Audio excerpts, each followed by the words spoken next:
Hello there, everyone. This is W.C. Ballard, your step-by-step CEO, and I'm excited today because this is one of my favorite things to do with my students.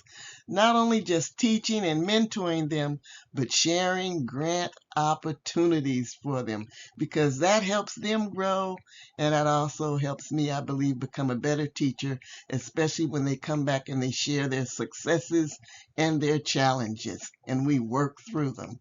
So today we're going to talk about three main things. Number one, first of all, I'm going to talk to you just really quickly about the grant cycle and how grant cycles work.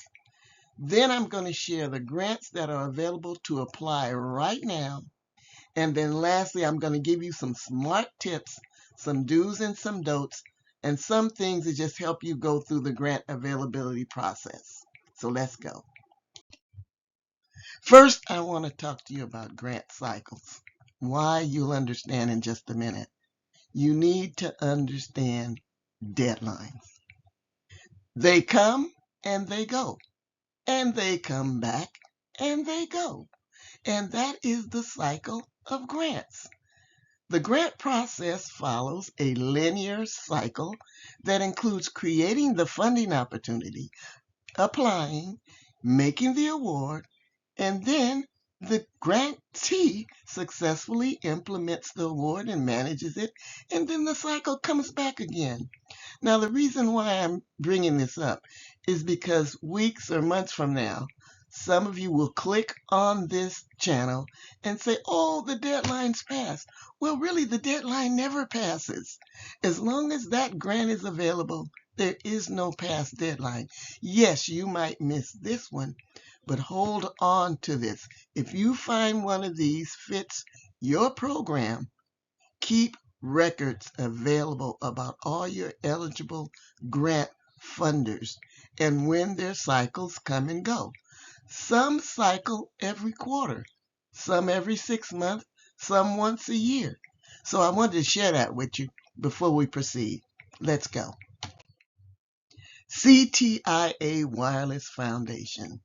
They're accepting applications for their Catalyst program, and their eligible focus areas include community development, economic development, health, mental health, science and technology, and youth.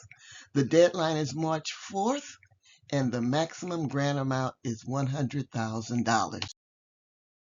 CTIA Wireless Foundation believes in the power of wireless to solve our most pressing issues, and they celebrate the innovative entrepreneurs, researchers, and organizations that take advantage of wireless technology to make impactful changes. They are a competitive grants program for what I call the ambitious social entrepreneurs who've developed mobile-first solutions that enhance our lives and address pressing challenges in American communities. FisherHouse.org, the Fisher Service Award, recognizing, awarding, and celebrating innovative programs that support and strengthen our military and veteran communities. The applications will close promptly on Thursday, March 6, 2025 at 11:59 p.m. Eastern Time. There are no extensions or exemptions to this deadline. Maximum grant amount not specified. Your organization must define as a Section 501c3. In other words, your organization has to be defined as a 501c3. Now, some of you may say, well, if the maximum grant amount is not specified, how do I know what to ask for? Well, there's two ways you can do that. Number one, they do have a contact person, and they have their contact information. I believe on this particular one, there is an email address as well as a phone number. And number two, always peruse the website. They usually will have a section of people they have previously awarded grants to. And when you look at how much the grants that have been awarded, there is a pattern that you can look at and say, okay, I know I can be within this amount and that amount. A little bit more about Fisher House. Your programs must improve the quality of life for active duty reserve or National Guard or veterans and their families. Your program must be established and executable within 12 months of the 2025 application cycle closing.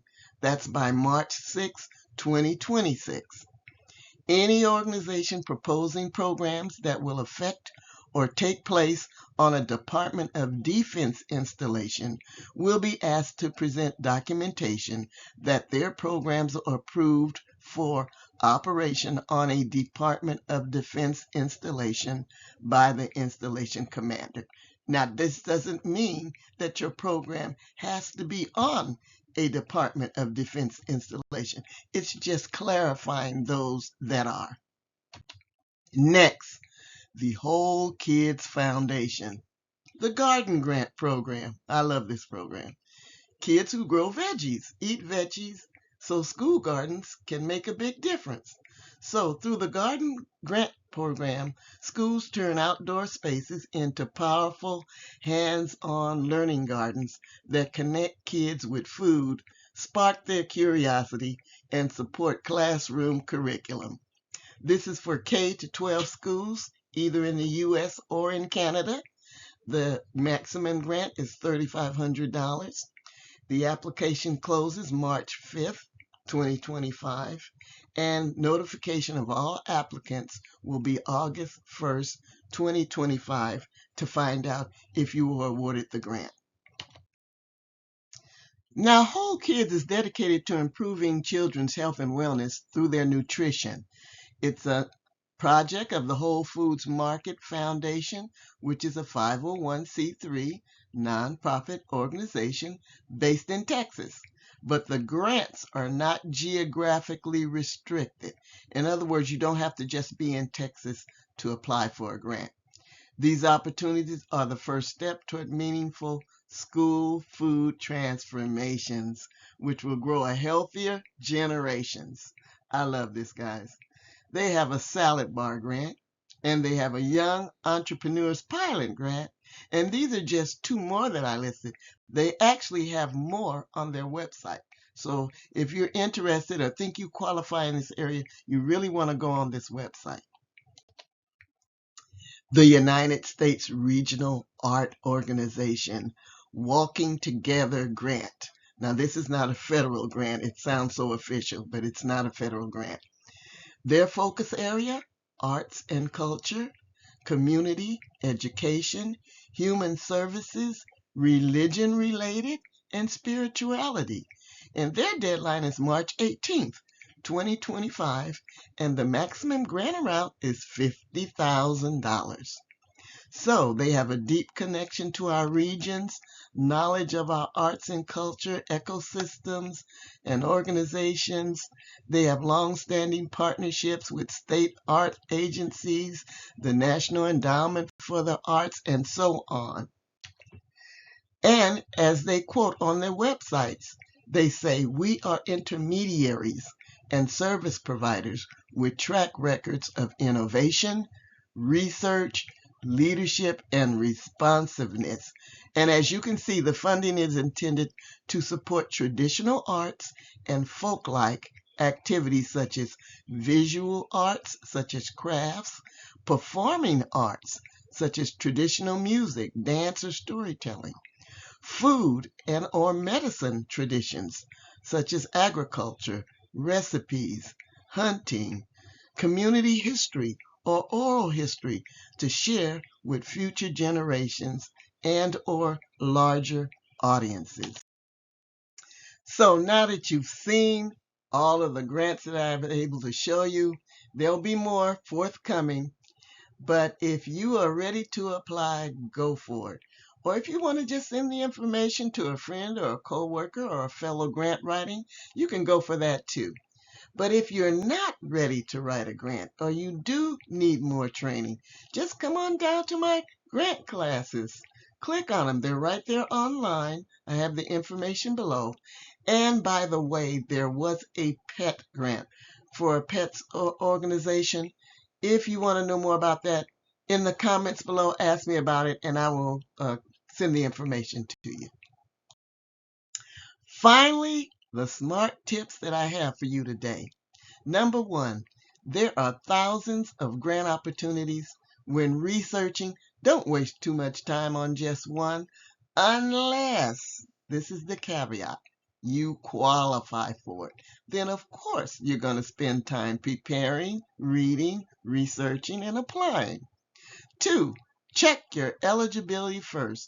There is nothing more disheartening than to go all the way through a grant application, writing down a lot of information for it, and then finding out you're not even eligible for it.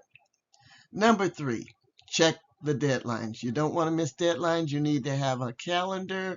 You need to have a daily planner where you have different deadlines noted on there. 4, find grants that align with your program or mission. If you see something that doesn't fit, you cannot insert a square peg in a round hole. You can't say, well, their mission really is for feeding the homeless, but I think they'll like my program about pets. They just don't go hand in hand, guys. 5, don't give up. Keep researching. There's a wealth of funding out there, and there's money to be had out there. Guys, keep it up. I hope you've enjoyed this. I'll be coming with more tips, more grants for you guys to see. Hope you subscribe to my channel and you've enjoyed this. And this is W.C. Ballard, the Step-by-Step CEO, checking out.